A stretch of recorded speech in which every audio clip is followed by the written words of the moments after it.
Two generations of our children have been incarcerated under the most draconian laws in history for the longest periods of time.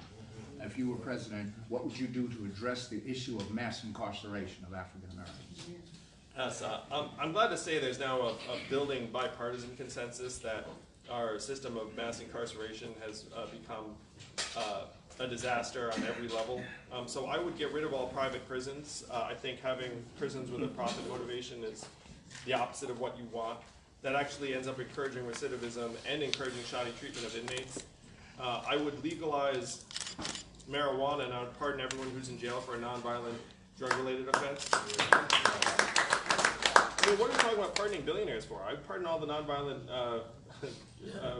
marijuana-related drug offenders, and I would high-five them all on the way out of jail.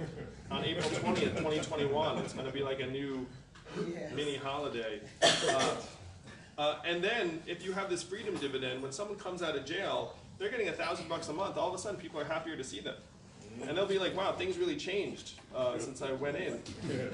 But then it's actually an incentive to keep people out of jail. There was a prison guard in New Hampshire who said to me, we should pay people to stay out of jail because it's just so incredibly expensive when they're in jail. So you could say, like, look, we're just going to give people $1,000 and then hopefully shrink the population that's in jail over time. And when they're in jail, treat them much more in a way that hopefully will emphasize their rehabilitation and reintegration as opposed to right now just cutting them off from society. I would also say if you're in prison, you should be able to vote unless you've deprived someone else of their ability to vote. Because if you have someone who is in jail who votes, their recidivism rates are much lower. So it just makes sense to have them vote.